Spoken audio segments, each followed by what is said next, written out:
You're a disaster just like me. Broken plates. Meu cabelo. Eu não gosto de ser baixinha. Meus pés. Eu odeio o meu papo. Uma coisa que eu nunca gostei em mim, mas que hoje eu gosto, é o meu cabelo. Da minha bunda. Eu não gosto das minhas olheiras. Eu não gosto de ser gordinha. O que é estranho pra você? O Neymar? Um moicano? Culturas diferentes? Como considerar algo estranho ou fora do padrão? A sociedade estipula a estranheza e nós a seguimos. Bunda pequena, peitos grandes, cabelo enrolado, nariz avantajado. Tudo que a sociedade falar que é bonito, nós aceitaremos. E por que isso? Como fugir da ditadura da beleza? Atualmente, a moda é ser gostosa, ter corpão, ser uma mulher sexual. Do outro lado, o belo é ser magra, magérrima, modelete. E quem não se enquadra nos conceitos de beleza, surta, faz plástica, chora, fica depressiva, come chocolate e engorda? Eu sempre fui gordinha, né? Desde muito pequena. Mas muitas vezes até algumas brincadeiras, algumas coisas. E já por tu ter esse complexo, tu acha que sempre as pessoas vão estar falando e cuidando aquilo, né? Meu pai, meus irmãos, a minha família sempre ficava implicando com o meu pé, que é igual ao da minha mãe. E eu tenho horror deles. Olha, até a 4ª série eu era a pessoa mais alta da turma. E aí eu parei de crescer. Então, agora eu tô na faculdade e eu sou pequena. Assim, comparada a bastante gurias. Desde muito pequena, assim, eu nunca tive nada de bunda. E as pessoas debocham disso.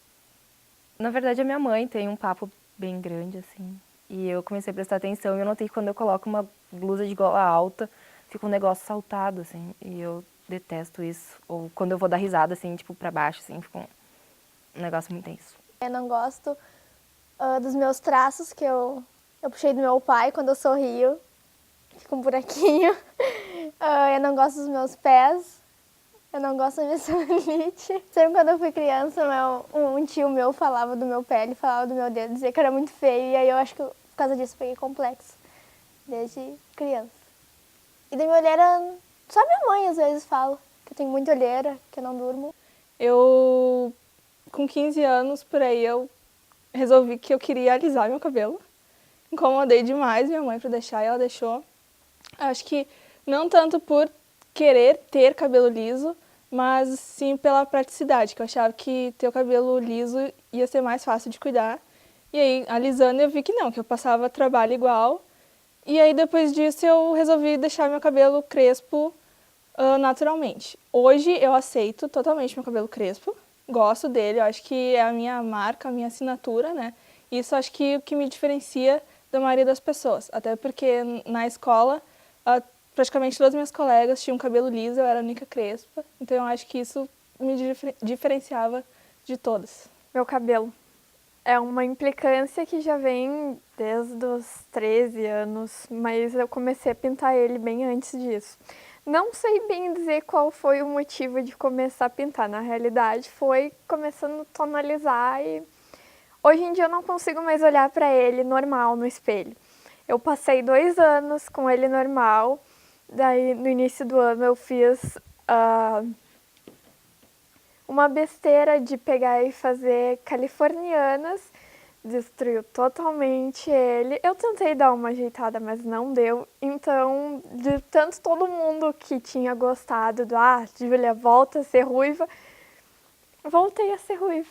Agora tá pior, não tá pior, tá um pouquinho melhor, mas ainda há aquela implicância que toda mulher tem, que é de tem o frizz. Quando tu vai sair de casa, ele tá sempre frisado. Quando tu vai ficar em casa, ele tá lindo.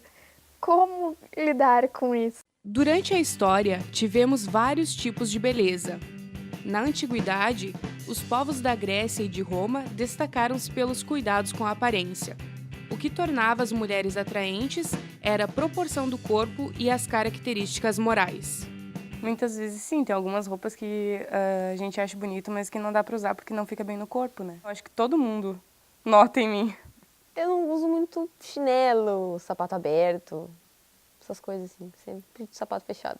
Às vezes impede de usar determinadas roupas que para mulheres mais altas ficam mais bonitas. Às vezes para pegar alguma coisa num armário que é muito alto, tem que pedir para alguém pegar ou tem que pegar uma escada ou talvez uma cadeira. Então tem bastante coisas assim que fica ruim por ser baixinho. Diferentes comigo não, mas que ficam fazendo brincadeiras às vezes, assim, por exemplo, sei lá, tem uma árvore, daí eu consigo passar normal, assim, embaixo da árvore. Uma pessoa mais alta tem que se abaixar, ela diz, baixinha. E às vezes as pessoas, sei lá, brincam, mas não que isso impeça algum tipo de relacionamento, assim, bem tranquilo. Já na Idade Média, a Igreja condenava atos excessivos de vaidade. O ideal de virtude e, por consequência, de beleza era a castidade. Outro ideal que determinava a beleza nessa época era o uso de roupas com cores fortes, que somente quem era nobre podia usar. Eu não uso biquíni muito cavado e eu tenho vontade de usar aquelas calças com enchimento.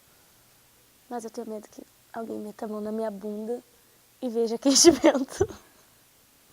Blusa de gola alta eu não uso. Primeiro porque é feio e depois porque é meio incômodo, porque tá gravado na minha cabeça, parece que eu não respiro se eu tô com ela. E eu fico muitas vezes na frente do espelho, tipo, mexendo assim e fazendo assim pra ver o tamanho que ele tá. E ele sai pras bochechas, que eu também não gosto.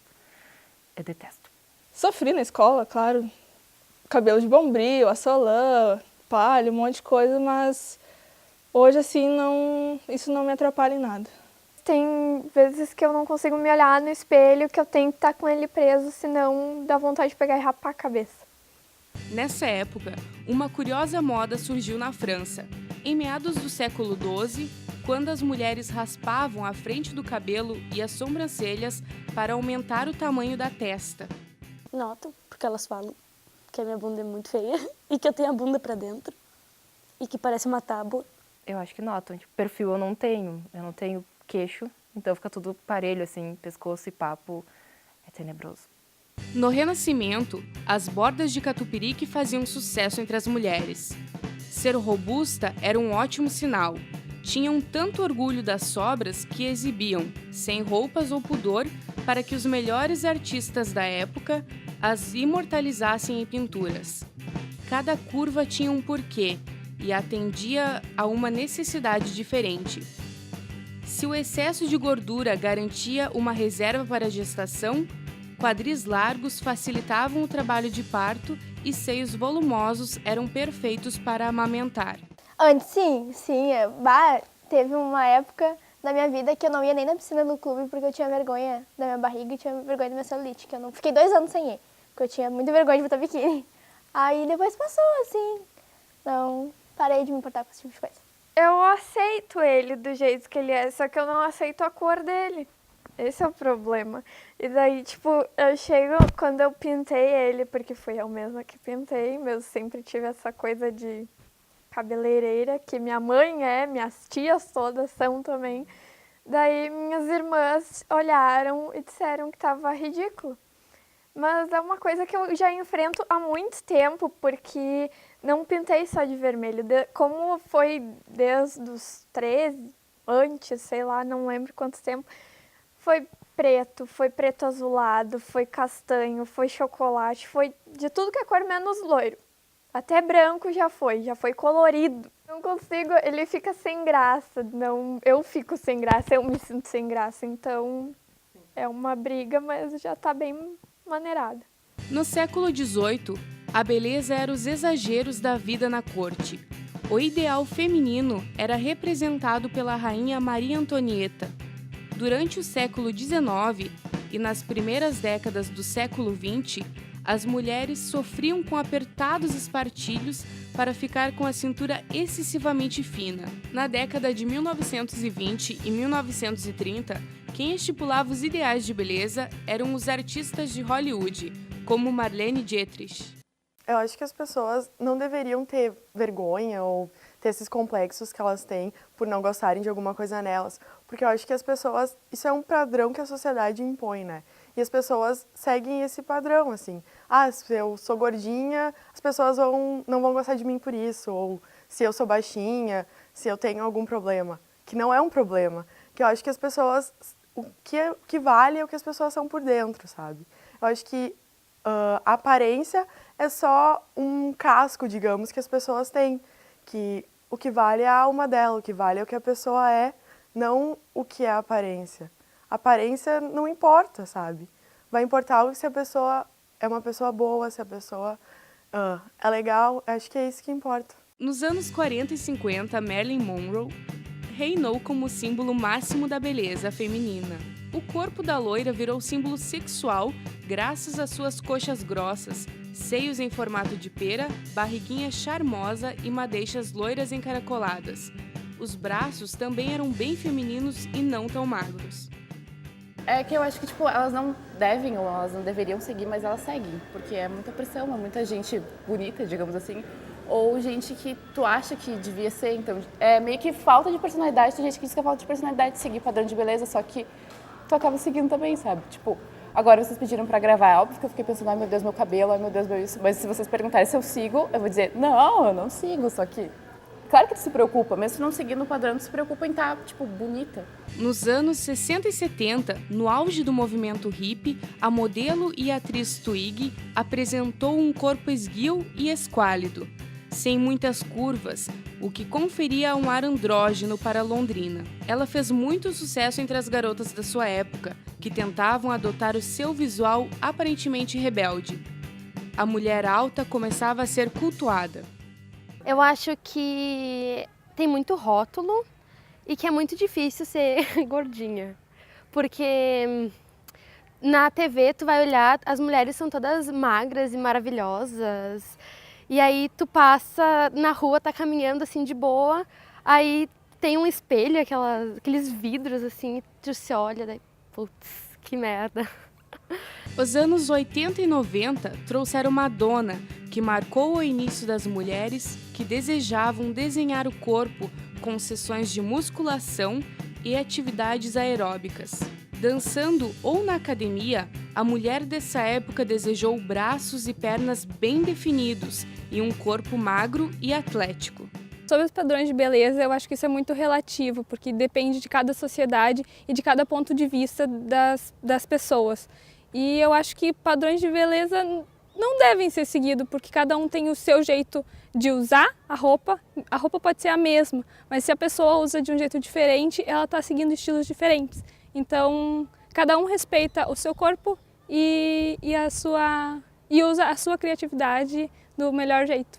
Cada um tem os seus padrões de beleza pessoais. Uma pessoa pode ser mais gordinha e pode ser uma mulher linda. Outra pessoa pode ser muito magrinha e pode ser feio. Então eu acho que depende do ponto de vista de cada um e cada um tem que respeitar o seu corpo e utilizar as roupas, a sua beleza do jeito que fica melhor para eles. Nos anos 2000, a magreza e a altura vieram definitivamente com as modelos e o mercado da moda. Dietas mirabolantes e inibidores de apetite começam a fazer a cabeça das mulheres, que perdem a preocupação com a saúde.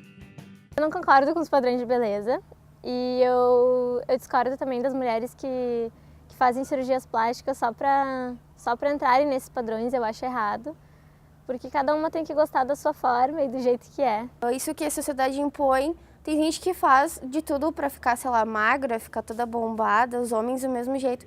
Mas cada um deve ser do seu jeito, escolhendo o jeito de ser, tu tem personalidade, tu é original, tu não deve seguir o que os outros falam, o que os outros pensam.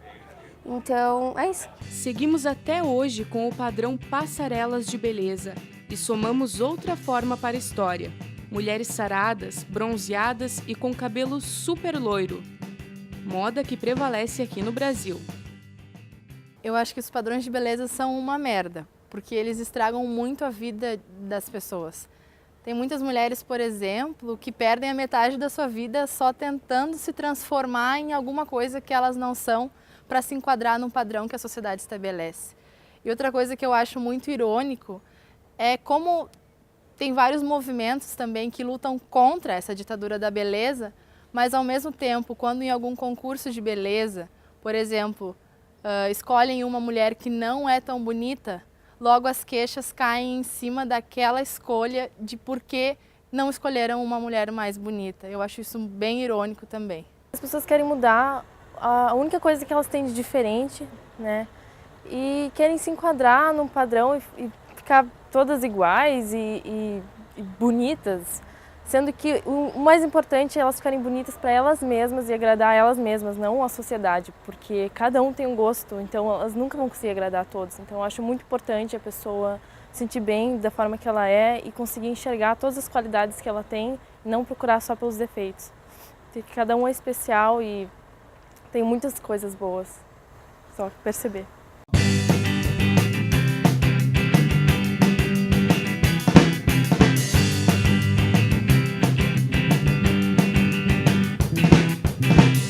You're a disaster just like me. Broken plates and spilling drinks. I make you laugh and your eyes roll. Glasses slip off of your nose. And I can see in a little more time, a little more time. 1, 2, 3, 4 squares and my butt. And when you pin the order up, your eyes lock on mine long enough to know you're not thinking of him.